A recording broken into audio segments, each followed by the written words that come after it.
Shalom, berjumpa kembali di hari yang baru, semangat yang baru, berkat yang baru, terus berkarya di dalam Kristus.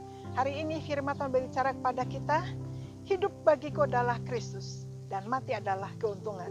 Filipi 1:21 berkata demikian, karena bagiku hidup adalah Kristus dan mati adalah keuntungan.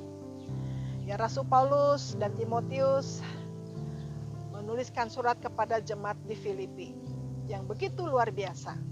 Dan salah satu perkataan Paulus adalah, bagiku hidup adalah Kristus dan mati adalah keuntungan. Jadi ada dua hal di sini. Yang pertama, ketika hidup adalah bagi Kristus, artinya adalah selama kita hidup, hidup kita dikuasai oleh Kristus, oleh pikirannya, oleh karyanya. Sehingga apa yang kita kerjakan adalah hanya untuk Kristus. Kita bekerja untuk Kristus, melayani untuk Kristus, apa yang kita kerja untuk Kristus. Dan kita bersaksi bagi Kristus. Apapun, dimanapun status sosial kita, apapun pekerjaan kita, semuanya adalah untuk Kristus. Kita bekerja ada Tuhan kita, mungkin di pabrik, di kantor, tapi kita bekerja untuk Kristus. Jadi apapun yang kita kerjakan adalah dengan sungguh-sungguh karena untuk Kristus. Karena kalau kita sungguh-sungguh bekerja, sungguh-sungguh jujur, sungguh-sungguh benar, sungguh-sungguh lurus, maka Kristus senang karena menunjukkan bahwa kita adalah pengikut Kristus. Karena Kristus adalah Allah yang benar, yang luar biasa, yang kudus, maka kita kerja adalah yang benar, yang kudus, yang betul-betul menjadi saksi bagi banyak orang.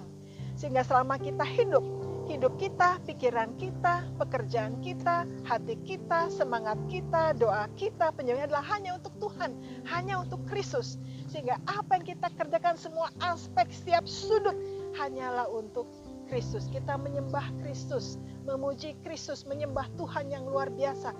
Karena Dia adalah Allah yang kuat, yang bangkit, yang menang, yang terus hidup selama-lamanya. Sebab itu hidup kita untuk Kristus. Nah, kalau hidup kita selama hidup untuk Kristus, menjaga kudusan hidup, kita menjauhkan diri dari segala dosa dan kecemaran, maka mati adalah keuntungan. Kenapa? Karena kalau hidup dalam Kristus, maka mati untung. Kenapa? Karena kita masuk surga, punya hidup yang kekal, kita senang dapat mahkota. Tapi kalau hidup kita, selama kita hidup tidak di dalam Kristus, hidup kita dalam kecemaran, dalam berdosa, dalam kenajisan, ya mati bukan keuntungan, tapi apa? Kerugian yang luar biasa. Kenapa kita menderita selama-lamanya di neraka yang kekal?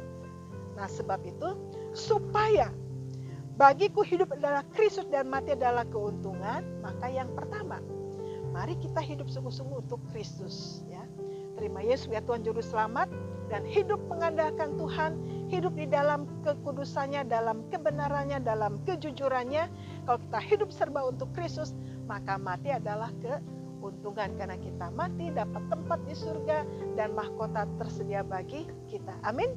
Mari kita hidup bagi Kristus. Hidup selama untuk Kristus. Apapun kita kerjakan, fokusnya adalah untuk Kristus, senangkan Dia selama-lamanya. Haleluya. Puji Tuhan. Semangat terus.